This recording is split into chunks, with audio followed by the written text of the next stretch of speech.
प्रणाम, नमस्कार। बहुत स्वागत है आपका उस कार्यक्रम में जिसका नाम है हे प्रभु आनंद दाता।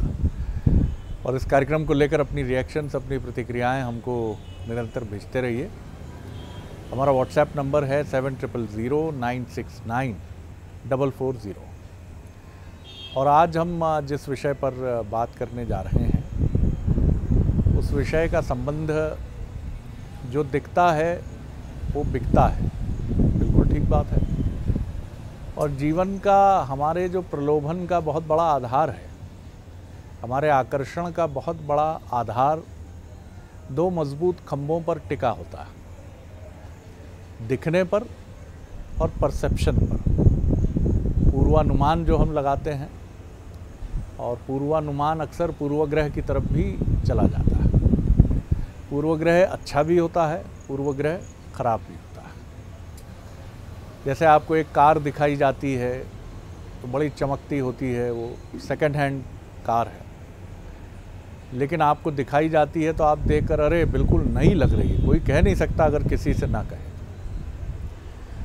और फिर एक परसेप्शन ये जुड़ जाता है कि फला साहब के यहाँ रही है और वो बहुत कम चलाते थे, बेटे विदेश में रहते हैं, 6 महीने 8 महीने तो वो भी बाहर ही रहते थे, तो चलाता कौन होगा।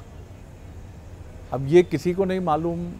ऐसा मैं नहीं कह रहा हूँ कि ऐसा ही होता है कि वो गाड़ी अपने एक मित्र को दे जाते थे जिन्होंने एक एक्सीडेंट भी मेजर कर दिया है, गाड़ी चली भी खूब है, लेकिन बिकने के लिए जब वो गाड़ी आती है तो बहुत सारे उसमें संशोधन हो जाते हैं। ऐसे ही घर होता है, ऐसे ही माफ़ कीजिएगा कई बार विवाह संबंध भी होते हैं जहाँ दिखाया कुछ जाता है और होता कुछ है। लेकिन ये सब हम जानते हैं जब हम भीतर प्रवेश करते हैं। जैसे किसी अच्छे रेस्तोरेंट में जहाँ बड़ी चमक दमक है, साफ़ सफाई है, लेकिन जैसे ही खाना कैटर किया जाता है, परोसा जाता है, हमें मालूम पड़ जाता है ऊंची दुकान फीके पकवान।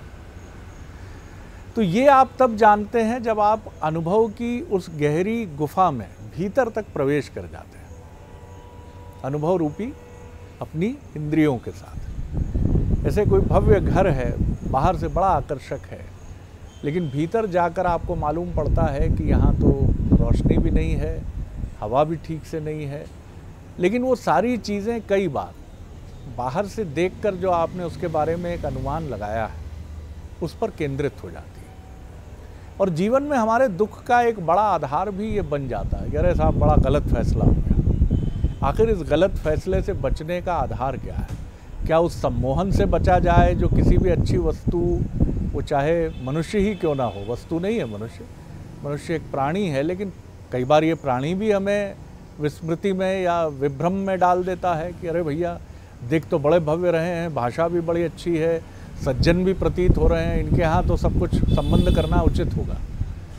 तो आज हम इसी को समझने की कोशिश करेंगे कि जो कुछ दिखता है वो बिक तो जाता है अगर वो अच्छा दिखता है, लेकिन बाद में जो हम कोसते रहते हैं अपने को, इससे बचने का तरीका क्या है? अध्यात्म, सनातन परंपरा इसको लेकर क्या कहती है? आज इसी पर बात करेंगे। हमारे साथ हैं मानस मर्मज्ञ, भगवद गीता के अध्येता प्रोफेसर डॉक्टर सुरेंद्र बिहारी गोस्वामी। प्रणाम कर रहा हूँ गोस्वामी जी। आज का विषय आपके सामने। आपने आज की विषय की भूमिका बड़े ऐसे स्वरूप में रखी थी कि मेरे चिंतन में था कि इसको मैं कहाँ से उठाऊं और कहाँ पहुँचाऊं अपने तुच्छ विचार चिंतन से, लेकिन आपने उसका उत्तरार्ध इतना सुंदर शब्दों में कर दिया कि हम जानते हैं कि अध्यात्म ये इसका उत्तर क्या देता है कि कैसे जो है इसके सार को समझा जाए। देखिए, दिखता रूप है, इसलिए व्यक्ति दिखने वाले उस रूप के प्रति बड़ा सजग रहता है, बहुत सुंदर स्वरूपवान बना कर रखता है। रूप दिखता है, स्वरूप नहीं दिखता। सूरत दिखती है, सीरत नहीं दिखता। पुण्य भी लोगों को दिखता है, पाप नहीं दिखता। ध्यान रखिएगा, पाप की प्रतीक्षा आप करते रहते हैं। पाप कौन सा? आपके कृत्य और कुकृत्य। आपके कृत्य जो है वो पुण्यमय हो सकते हैं, जिसको आप कर्म कहते हैं, लेकिन आपके कुकृत्य ऐसे हो सकते हैं जिसमें पाप समाहित है, वो दिखता नहीं, और दिखने की किसी प्रक्रिया में पहुंचे तो आपका पूरा जोर इस बात पर होता है कि वो ना दिखे। फिर आपने एक बड़ा सुंदर परिवेश बना रखा है, एक तराजू लेकर आप बैठ गए हैं। आपकी तराजू, आपकी तुला भी आपकी मानसिकता के अनुसार आपने बना रखी है कि एक तराजू में एक पल्ले में पुण्य रख देते हैं और एक में पाप रखा रहता है। आपको लगता है ये पाप किया तो ये पुण्य कर दें, तराजू बराबर हो जाएगा। तराजू बराबर बिल्कुल नहीं होगा, क्योंकि पुण्य आपने किया है उसका कर्म भी आपको भोगना पड़ेगा, पाप आपने जो किया है उसका कर्म भी आपको भोगना पड़ेगा। दोनों पृथक पृथक रास्ते हैं जहाँ से आपको गुजरना ही पड़ेगा, बिल्कुल उस तरह गुजरना पड़ेगा जिस तरह जो है रघुकुल वंश में जो है निमि गुजरे हुए थे, कि जिन्होंने पुण्य कर्म किया तो पुण्य के फल में जो है अनंत सुख उनको था, और पाप कर्म किया तो पाप कर्म के उसमें उनको उनके फल थे। तो दोनों ही फल आपको प्राप्त करने पड़ेंगे। जब तक फल प्राप्त करते रहेंगे तब तक आपकी यात्रा चलती रहेगी। आपने कहा इतने पुण्य हो गए, पाप खत्म हो गया होगा, नहीं, पाप खत्म हो गया तो अब पुण्य का फल लो, पुण्य खत्म हो गया तो अब पाप का फल लो, तो अनवरत आप चलते रहेंगे। आप अक्सर बड़ी इमारतों और शोभायमान इमारतों के बाहर खड़े होकर उसको देखते रहते हैं, कितना सुंदर है, क्या दरवाज़ा, क्या खिड़की। कभी उसके अंतरंग में प्रवेश का अवसर आपके जीवन में नहीं मिल पाता। आप दूसरों के शरीर को भी देखते रहते हैं, बहिरंग उनके जीवन को, कितने अच्छे सेठ जी का, क्या बढ़िया अभिनेता, उनको बहिरंग से देखकर आप जानते रहते हैं। आपको अपनी अंतरंगता का विश्वास नहीं होता, कभी आप उस भवन में प्रवेश नहीं करना चाहते। अंतरंग भवन में प्रवेश करने की विधा ही पहली भक्ति है। बहिरंग संसार है जो नाशवान है, जो छोड़ जाना है, जिसका कोई अस्तित्व ही नहीं है। आप भी जानते हैं, दुनिया का हर आदमी भी जानता है कि भाई ये छोड़ जाना है, लेकिन अंतरंग भवन की अनुभूति का एक क्षण भी आप उठाना नहीं चाहते, आप भीतर जाना नहीं चाहते। तो भीतर जाने का जो रास्ता होता है शरद जी, उस रास्ते को ही पहली भक्ति कहा गया है, और उस भक्ति का नाम है श्रवण भक्ति। श्रवणम कीर्तनम विष्णु स्मरणम पाद सेवनम। तो श्रवण की भक्ति ही इतनी महत्वपूर्ण होती है। तभी तो हमारे यहाँ एक पुरानी कहावत बनी हुई है, मात पिता और गुरु की बानी, मात पिता और गुरु की बानी, बिना विचार करे सो जानी। तो हम आराम से सुन लेते हैं कि विचार किए बिना सुनना है, इसलिए ठीक है। यहाँ विचार महत्वपूर्ण है। विचार हमें बाहर की यात्रा कराता है, विचार हमें सुनने नहीं देता। आप देखिए, इंद्रियों में सबके दरवाजे हैं, एक कर्ण ही है कान जिसके में दरवाजा नहीं है। आपको कोई दृश्य पसंद नहीं है तो आप आंख बंद कर सकते हैं, आपको चुप होना है तो आप मुंह बंद कर सकते हैं, लेकिन आपकी एकमात्र इंद्रियां ऐसी है जिसके दरवाजे ही नहीं बने, खुला ही रखा गया है। क्यों रखा गया है? ताकि आप श्रवण विधा को समझ सकें। और श्रवण कब करेंगे आप? जब आप मौन हो जाएंगे। तो आपने कहा लीजिए साहब मैं मौन हो गया, अब मैं श्रवण करने के लिए तैयार बैठा हूँ। अरे भीतर कितनी तेज आवाज़ें आ रही हैं, उनको तो सुनो।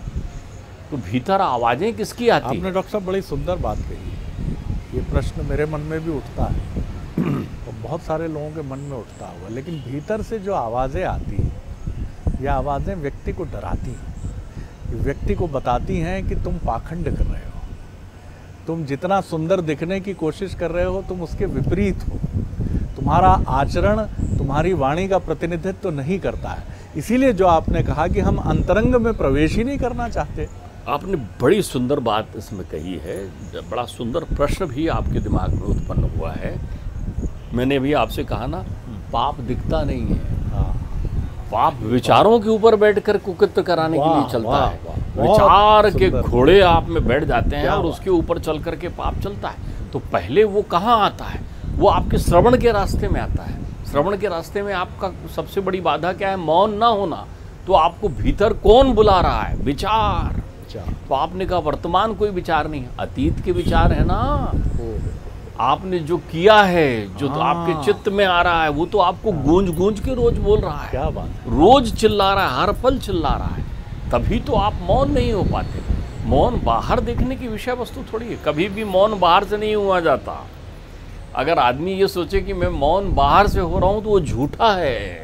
मौन भीतर से हुआ जाता है। बड़ा सुंदर सूत्र है, बड़ा सुंदर सूत्र है। तो मौन तो बुद्ध हुए ना, मौन तो विवेकानंद हुए ना, मौन तो आचार्य शंकर हुए ना, मौन तो तुकाराम हुए ना, मौन तो रैदास हुए ना। अरे मौन तो गा गा के मीरा हो गई।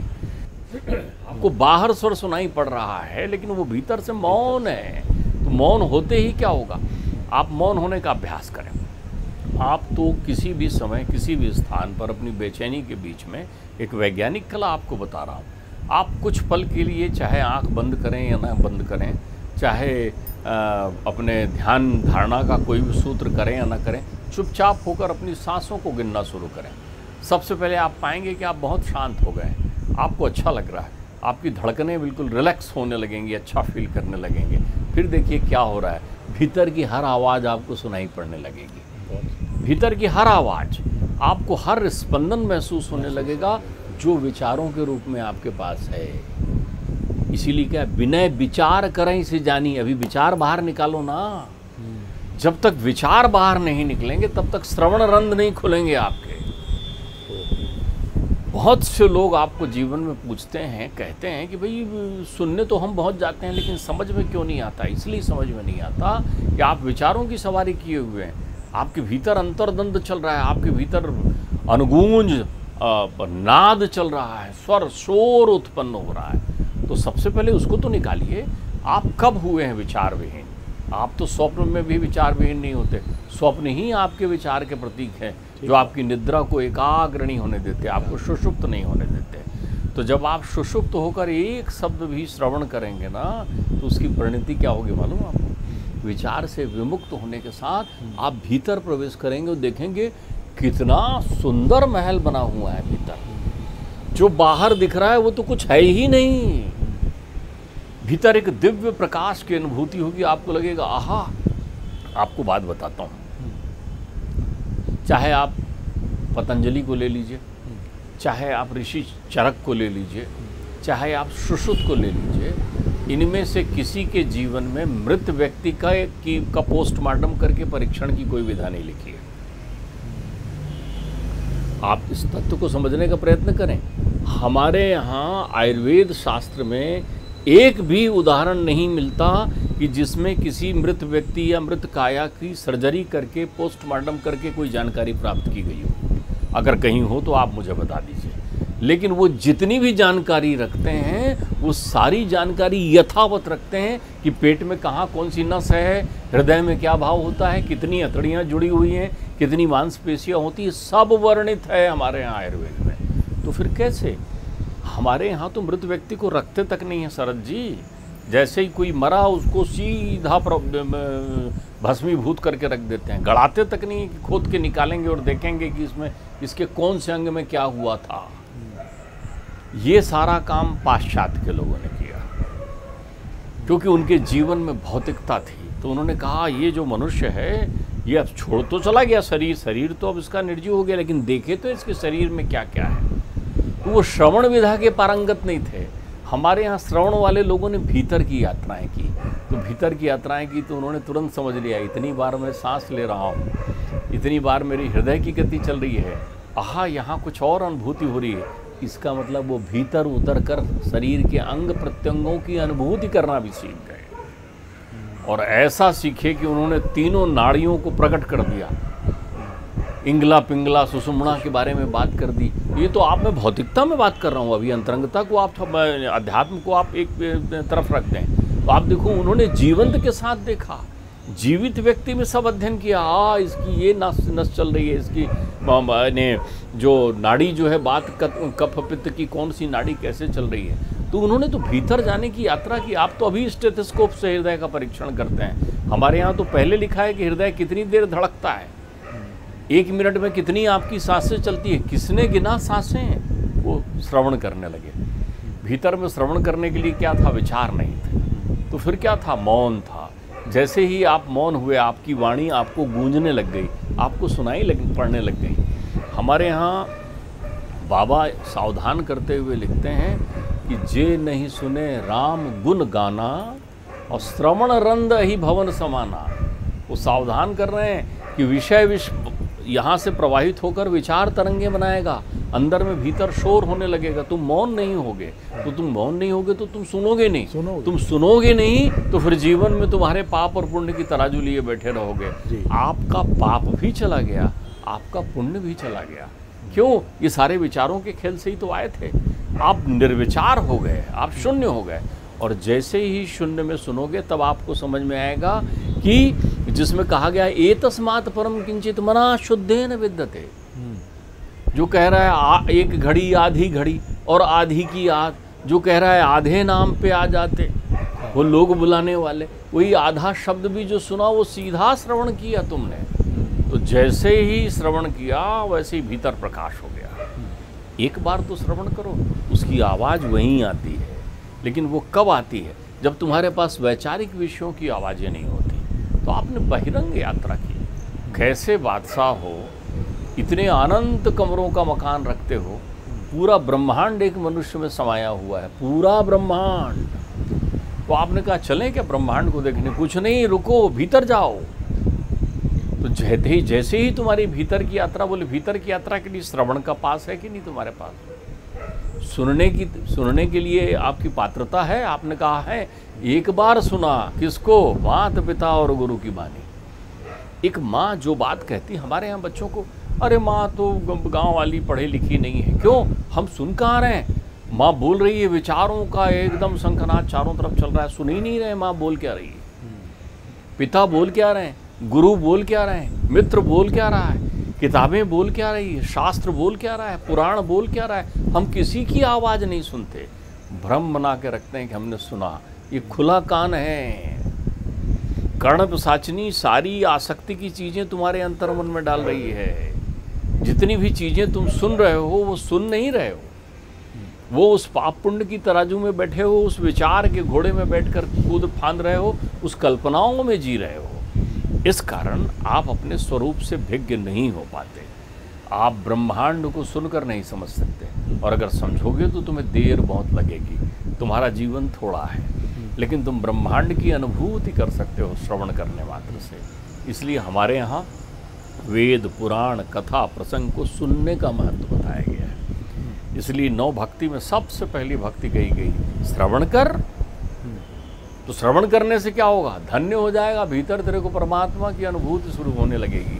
तो जिनने भी जीवन में श्रवण किया है वो मौन हो गए हैं, वहाँ पर फिर विचार नहीं रहा है।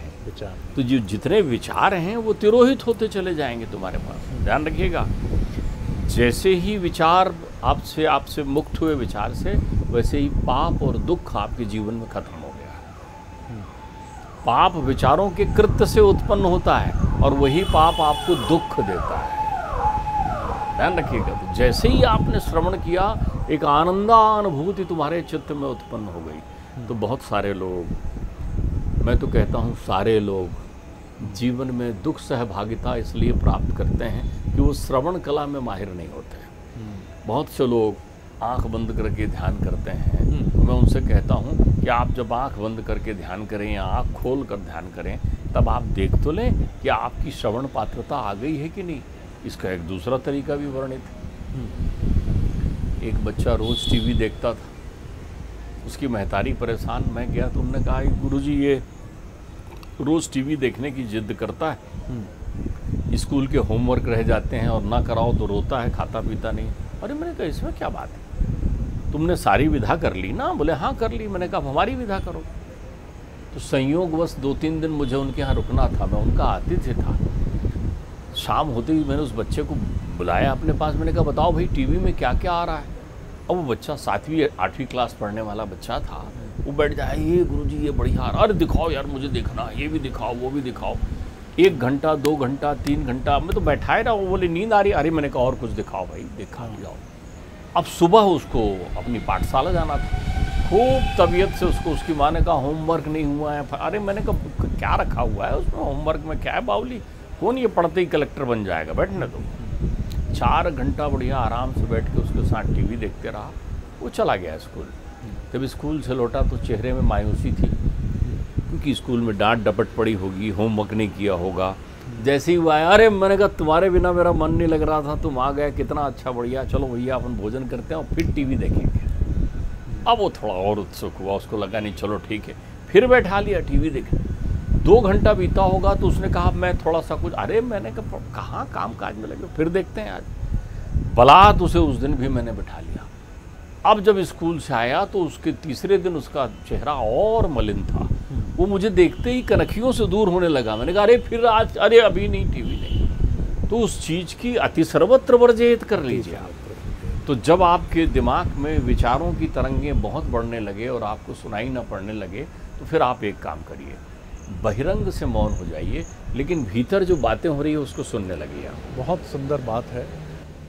और भीतर से सुनना क्या है, ये प्रश्न आप में से बहुत सारे लोगों के मन में होगा। अभी भीतर से क्या सुनाई दे रहा है, वो भीतर से नहीं है, वो बहिरंग है। आप बहुत अच्छे हैं, आपने धोखा नहीं दिया है, आपको धोखा दिया गया है। आप मजबूरी में झूठ बोलते हैं, आप तो बहुत अच्छे हैं। अरे भाई, आप अपना काम कहाँ ठीक से कर रहे हैं, नहीं कर रहे हैं। वो तो ऑफिस में परसेप्शन ये बन रहा है कि आप काम ठीक से नहीं कर रहे हैं। अरे आपकी पत्नी आपको समझती ही नहीं, माता पिता आपको समझते ही नहीं, मित्र आपको समझते ही नहीं। आप क्या सुन रहे हैं? ये सब बाहर से सुनाई दे रहा है, इसी को आप भीतर का सुना हुआ मान लेते हैं। इसीलिए अगर आपके भीतर की जो कोई वाणी है, वो कोई बाहर से कोई शुभचिंतक कह देता है कि साहब गलती तो आप ही में है, तो आप सारा जो कुछ भी सामान आपके पास है लेके उसके ऊपर चढ़ाई कर देते हैं। आप तो पाखंडी हैं, आप तो ये हैं, आप तो वो हैं। बेहतर ये है कि भीतर से सुनना, जो कुछ हमें लगता है कि बहुत कड़वा है,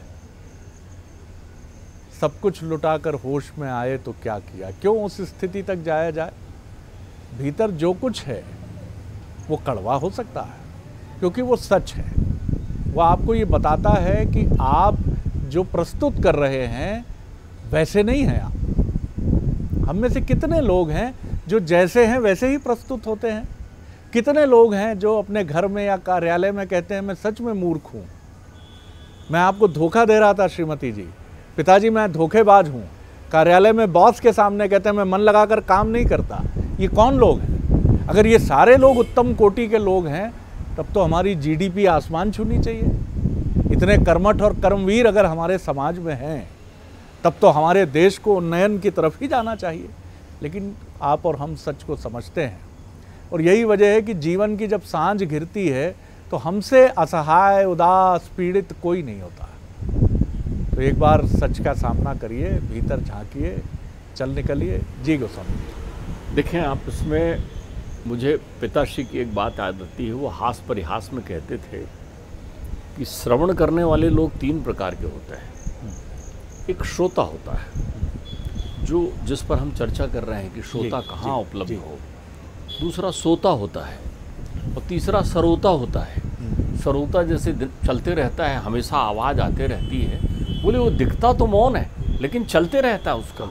मैंने आपको जो अभी ये विधा बताई, ये सरोता के लिए विधा बताई है। मैं चाहता हूँ, मैं एक निवेदन करना चाह रहा हूँ कि आपको यदि लगे कि आप श्रवण करने के लिए शून्य नहीं हो पा रहे हैं, तो आपके पास जो विचार आए हैं, आप उसको मौन रूप से उस विचार के अंतिम कोने तक जाने दीजिए। आप प्रतीक्षा करिए, आपको याद आएगा दीदी ने वो कहा था, दीदी ने इसलिए कहा था कि भैया ने वो कह दिया था, भैया ने वो इसलिए कह दिया था कि भाभी ने वो कह दिया था। जाने दीजिए उसके सिरा को। जिस के सिरा के अंत में पहुंचेंगे वो समाप्त होता हुआ चला जाएगा। तो जितने विचार की सिराओं का आप विखंडन करने लगेंगे, तो फिर आप श्रोता बनने की स्थिति में पहुंच जाएंगे। बिल्कुल ठीक। दूसरे लोग ये हैं कि उनको लगता है कि साहब कहाँ इन चीज़ों में पड़े हुए हो, वो सोता हो जाते हैं। उनके जैसे कान में लगाकर बच्चे म्यूज़िक, संगीत को लगाकर ऐसे चुपचाप बैठकर सोने का अभ्यास कर लेते हैं ना। आपने देखा होगा नए ज़माने में जिनको नींद आती है वो कान में कुछ सुनने का लगा लेते हैं और सो जाते हैं। ऐसे वो सोता होते हैं कि चलते रहती है बाहर की दुनिया, चलते रहती है भीतर की दुनिया, वो तो सो जाते हैं। बिल्कुल ठीक बात है। और एक, चूँकि हम लोग भौतिकतावादी उदाहरणों से अधिक समझते हैं, एक उदाहरण आपके लिए हम भी विनम्रता से प्रस्तुत करते हैं। दुनिया के जितने शीर्ष धनपति हैं या जितने लीडिंग पेशेवर लोग हैं, वो जीवन के एक पड़ाव में ध्यान की तरफ जरूर जाते हैं, क्योंकि मन का उपद्रव इतना बढ़ जाता है कि उस विचलन को रोकने का उनके पास धन से कोई रास्ता नहीं होता है साहब। उनके पास रास्ता रहता है कोई धर्म गुरु। आप और हम अगर देखना चाहें तो आप अपने आसपास दृष्टि डालिए, चाहे वो मार्क जुकरबर्ग हो या फिर वो एप्पल के संस्थापक हों या फिर वो हमारे ही देश के धनपति और कुबेरपति क्यों ना हो, क्योंकि मन का उपद्रव यही वो शोर है जिसको हम नज़रअंदाज एक सीमा तक करते चले जाते हैं, और उसको श्रवण करने का, उसको सुनने का कोई चैनल हम कभी डेवलप नहीं करते हैं। और इसीलिए फिर एक गुरु के पास जाते हैं जहाँ वो दलिया खिलाता है, सुबह 4 बजे उठाता है, एक बहुत प्राकृतिक सुरम्य परिवेश में यही बात कहता है जो गोस्वामी जी ने अभी कही कि अपनी हर श्वास प्रश्वास पर निगाह रखो, ये कब आ रही है, कब जा रही है। जिसको कोई विपश्यना कहता है, कोई सहज योग कहता है, कोई सहज साधना कहता है, नाना प्रकार के नाम हैं, लेकिन प्रक्रिया यही है कि उस मन की सुनो जिस मन की सुनकर तुमने अब तक दुनिया में भौतिकता के अंबार खड़े कर दिए, लेकिन उससे तुम्हें ढेर सारी अशांति मिली है। इसलिए भौतिकतावाद के उदाहरण को समझिए, उससे देखिए, पूछिए अपने आसपास के शीर्ष चिकित्सक से कि कहाँ जाते हैं वो, उत्तर मिल जाएगा आपको कि अच्छा वहाँ जाते हैं, ये मिल जाएगा आपको उत्तर। बहुत धन्यवाद गोस्वामी जी, आनंद आ गया। अगले एपिसोड में एक और विषय लेकर उपस्थित होंगे। प्रणाम।